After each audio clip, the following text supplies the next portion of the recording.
ಬನ್ನಿ ಇವಾಗ ಪುದೀನ ಚಕ್ಲಿ ಮಾಡೋಣ. ಬಾದುಷಾ ಮಾಡಿದೆ ನಾನು. ಇವಾಗ ಒಂದು ಪುದೀನ ಚಕ್ಲಿ ಮಾಡ್ತೀನಿ. ಇವತ್ತು 2 ಐಟಮ್ಸ್ ಮಾಡ್ತಾ ಇದ್ದೀನಿ. ಈ ಪುದೀನ ಚಕ್ಲಿಗೆ ಏನು ಬೇಕು, ಹೇಗೆಲ್ಲ ಮಾಡೋದು ಅಂತ ಇಲ್ಲಿ ಬನ್ನಿ ನೋಡೋಣ. ಇಲ್ಲಿ ನಾನು ಫಸ್ಟು 2 ಕಪ್ ಅಕ್ಕಿ ಹಿಟ್ಟು ಬೇಕು. 1 ಕಪ್ ಹಾಕ್ಕೊಂಡು ಇನ್ನೊಂದು ಕಪ್ ಹಾಕ್ಕೊತೀನಿ. 2 ಕಪ್ ಅಕ್ಕಿ ಹಿಟ್ಟು, 1 ಕಪ್ಪಷ್ಟು ಇದು ಹುರ್ಗಡ್ಲೆನ ಮಿಕ್ಸಿಗೆ ಹಾಕಿ ಪೌಡ್ರ್ ಮಾಡ್ಕೊಂಡಿರೋದು. ಇದು ಚಕ್ಲಿ ಹಿಟ್ಟಿಗೋಸ್ಕರ. ಇಲ್ಲಿ ನಾನು ಪುದೀನ ಚಕ್ಲಿ ಅಂತ ಹೇಳಿದ್ನಲ್ಲ, ಪುದೀನ ಒಂದು ಅರ್ಧ ಕಟ್ಟಿಗಿಂತ ಸ್ವಲ್ಪ ಕಮ್ಮಿ ಆಗುತ್ತೆ. ಅರ್ಧ ಕಟ್ ಆಗಲ್ಲ ಅಷ್ಟು.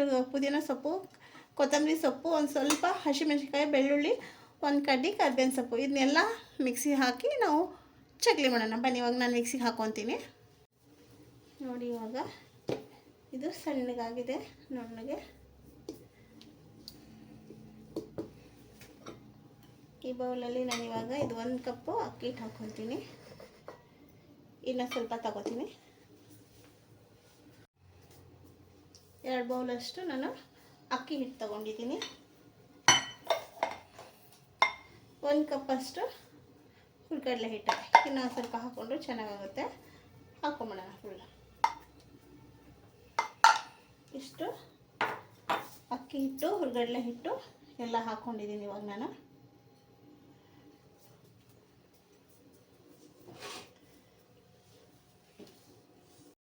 ಒಂದು ಸ್ವಲ್ಪ ಎಳ್ಳು ಮತ್ತು ಓಂಕಾಳು 2 ತೊಗೊಂಡಿದ್ದೀನಿ ನಾನು. ಇದನ್ನು ಸ್ವಲ್ಪ ಹಾಕ್ಕೊಂಡು ಇದನ್ನ ಮಿಕ್ಸಿ ಮಾಡಿಟ್ಕೊಂಡಿದ್ದೀವಲ್ಲ, ಇದನ್ನ ಹಾಕ್ಕೊಂಬಿಡೋಣ.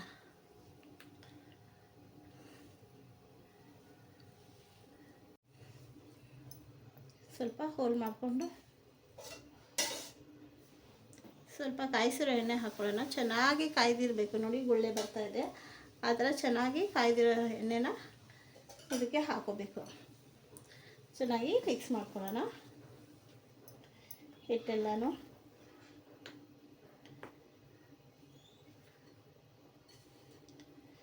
ತುಂಬ ಸಾಫ್ಟಾಗಿ ಕ್ರಿಸ್ಪಿಯಾಗಿ ಚೆನ್ನಾಗಾಗುತ್ತೆ ಚಕ್ಲಿ ಮಾತ್ರ. ಯಾಕೆ ಅಂದರೆ ಹುರ್ಗಡ್ಲೆ ಹಿಟ್ಟು, ಅಕ್ಕಿ ಹಿಟ್ಟು 2 ಅಂದರೆ ಹುರ್ಗಡ್ಲೆ ಹಿಟ್ಟು 1 ಅಂದರೆ ಅಕ್ಕಿ ಹಿಟ್ಟು 2 ಬಟ್ಲು ಅಂತ ಅಂದ್ಕೊಳ್ಳಿ. ಹುರ್ಗಡ್ಲೆ ಹಿಟ್ಟು 1 ಬಟ್ಲು ಹಾಕಿದ್ದೀನಿ. ಆ ಲೆಕ್ಕಕ್ಕೆ ಹಾಕಿದ್ದೀನಿ. ತುಂಬ ಕ್ರಿಸ್ಪಿಯಾಗಿ ತುಂಬ ಚೆನ್ನಾಗಾಗುತ್ತೆ, ಟೇಸ್ಟಿಗಾಗುತ್ತೆ. ಮತ್ತು ಇದು ಪುದೀನ ಚಕ್ಲಿ ಅಂದಾಗ ಪುದೀನ ಸೊಪ್ಪು ಎಲ್ಲ ಹಾಕ್ಕೊಂಡಿದ್ದೀವಲ್ವ, ಒಂಥರ ಫ್ಲೇವರು ಕೂಡ ತುಂಬ ಚೆನ್ನಾಗಿರುತ್ತೆ.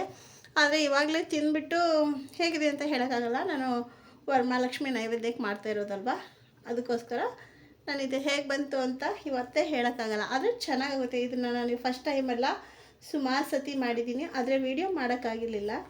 ಇವಾಗ ಮಾಡ್ತಾಯಿದ್ದೀನಿ ಅಷ್ಟೇ. ಜಾರ್ ತೊಳೆದಿರೋ ನೀರಿತ್ತಲ್ಲ, ಸ್ವಲ್ಪ ಸ್ಪೈಸಿ ಆಗುತ್ತೆ ಇದು ಕೂಡ ಚಕ್ಲಿ. ಯಾಕೆಂದರೆ ಮೆಣಸಿನ್ಕಾಯಿ ಅದೆಲ್ಲ ಜಾಸ್ತಿನೇ ಹಾಕಿದ್ದೀವಿ, ಹಾಗಾಗಿ ಸ್ವಲ್ಪ ಸ್ಪೈಸಿ ಆಗುತ್ತೆ. ನಮಗೆ ಸ್ಪೈಸಿ ಅಂದರೆ ಇಷ್ಟ. ಸ್ವಲ್ಪ ಏನಾದರೂ ಅಷ್ಟೇ ಸ್ಪೈಸಿ ತಿಂತೀವಿ. ಬೇಕಿದ್ರೆ 1 ಚಿಟಿಕೆ ಸೋಡಾನು ಹಾಕ್ಕೋಬೋದು. ನಾನಿಲ್ಲಿ ಸೋಡಾ ಏನು ಹಾಕ್ಕೊಂಡಿಲ್ಲ. ಹೀಗೆ ಚೆನ್ನಾಗಾಗುತ್ತೆ ಇದು. ಕೈಯಿಂದ ನೀಟಾಗಿ ನಾನು ಇವಾಗ ಇನ್ನೂ ಏನು ಹಾಕಿಲ್ಲಪ್ಪ ಅಂದರೆ ಉಪ್ಪು ಹಾಕಿಲ್ಲ. ಉಪ್ಪು ಹಾಕ್ಕೋತೀನಿ ಇವಾಗ. ಉಪ್ಪು ಹಾಕ್ಕೊತಾ ಇದ್ದೀನಿ. ಸ್ವಲ್ಪ ಟೇಸ್ಟಿಗೆ ತಕ್ಕನಾಗಿ ನೋಡಿಕೊಂಡು ಉಪ್ಪು ಹಾಕ್ಕೊಳ್ಳೋದು. ಇನ್ನು ಸ್ವಲ್ಪ ಸಾಕು, ಇಷ್ಟೇ. ಸ್ವಲ್ಪ ಕಮ್ಮಿ ಆದರೂ ಪರವಾಗಿಲ್ಲ, ಜಾಸ್ತಿ ಆಗಬೇಡ್ದು ಅಲ್ವ, ಅದಕ್ಕೋಸ್ಕರ ಸಾಕಿದಿಷ್ಟೇ ಉಪ್ಪು. ಸಣ್ಣಕ್ಕೆ ನುಣ್ಣಗೆ ಕೊಬ್ಬರಿ ಕೂಡ ರುಬ್ಬಿ ಹಾಕ್ಕೊತಾರೆ, ನಾನು ಹಾಕಲ್ಲ. ಸಾಕಿಷ್ಟೇ ನಮಗೆ. ಇದು ತುಂಬ ಚೆನ್ನಾಗಾಗುತ್ತೆ. ನೀಟಾಗಿ ಕಲಿಸ್ಕೊತೀನಿ ಇವಾಗ ಎಲ್ಲ. ಫಸ್ಟ್ ಒಂದು ಸತಿ ಇಷ್ಟು ಹಾಕಿದ್ಮೇಲೆ ಡ್ರೈ ಮಿಕ್ಸ್ ಮಾಡ್ಕೋಬೇಕು. ಆಮೇಲೆ ನೋಡಿಕೊಂಡು ನೀರು ಹಾಕಿ ನೀಟಾಗಿ ಕಲಿಸ್ಕೋಬೇಕು. ಒಂದೇ ಸತಿ ನೀರು ಹಾಕ್ಕೊಬೇಡ್ದು. ಸ್ವಲ್ಪ ನೀರು ಹಾಕ್ಕೊಂಡು ನೀಟಾಗಿ ಕಲಿಸ್ಕೋಬೇಕು. ಇದೆಲ್ಲ ಮಿಕ್ಸ್ ಆದಮೇಲೆ ನೀರು ಹಾಕಿ ಕಲಿಸ್ಕೋಬೇಕು. ಇಷ್ಟು ಮೈದಾ ಹಿಟ್ಟು ಹಾಕ್ಕೊತಾ ಇದ್ದೀನಿ. ತುಂಬ ಕ್ರಿಸ್ಪಾಗಿ ಬೇಗ ಬೇಗ ಹಾಕೋಷ್ಟೇ ಕಟ್ಟಾಗುತ್ತೆ. ಅಷ್ಟೊಂದು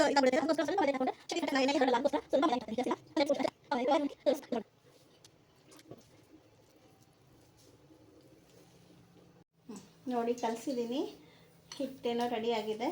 ಇದಕ್ಕೆ ಅರಿಶಿನ ಪೌಡ್ರ್ ಹಾಕ್ಕೊಂಡ್ರೆ ಚೆನ್ನಾಗಿರುತ್ತೆ. ಆದರೆ ಅರಿಶಿನ ಪೌಡ್ರ್ ಚೆನ್ನಾಗಿ ಚಕ್ಲಿಗೆ ಅಂದರೆ ಅರಿಶಿನ ಪೌಡ್ರ್ ಏನು ಬೇಡ ಅನ್ಕೋತೀನಿ ನಾನು. ಹಾಗಾಗಿ ಹಿಟ್ಟು ಕಲಿಸ್ತಿದ್ದಂಗೆ ಪುದೀನ ಕೊತ್ತಂಬರಿ ಎಲ್ಲ ಹಾಕಿದ್ದೀವಲ್ವ, ಚೆನ್ನಾಗಿ ಗಮ್ ಅಂತ ಫ್ಲೇವರ್ ಬರ್ತಾಯಿತ್ತು, ವಾಸನೆ ಬರ್ತಾ ಇರುತ್ತೆ. ಹಾಗಾಗಿ ತುಂಬ ಚೆನ್ನಾಗಾಗುತ್ತೆ. ಬನ್ನಿ ಇವಾಗಿನ್ನ ಚಕ್ಲಿ ಮಾಡೋದು ಹೇಗೆ ಅಂತ ನೋಡೋಣ. ಚಕ್ಲಿ ಒಳಗೆ ನಾನು ಎಲ್ಲ ಎಣ್ಣೆ ಹಚ್ಕೊಂಡಿದ್ದೀನಿ. ಹಿಟ್ಟು ಹಾಕಿ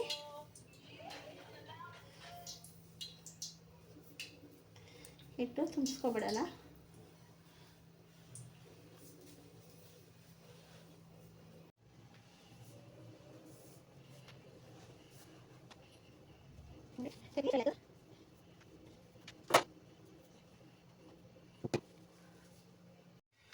ನೋಡಿ, ನಾನು ಇವಾಗ ಇಷ್ಟು ಹೊತ್ಕೊಂಡಿದ್ದೀನಿ, ಇನ್ನೂ ಸ್ವಲ್ಪ ಆಮೇಲೆ ಮಾಡ್ಕೊತೀನಿ.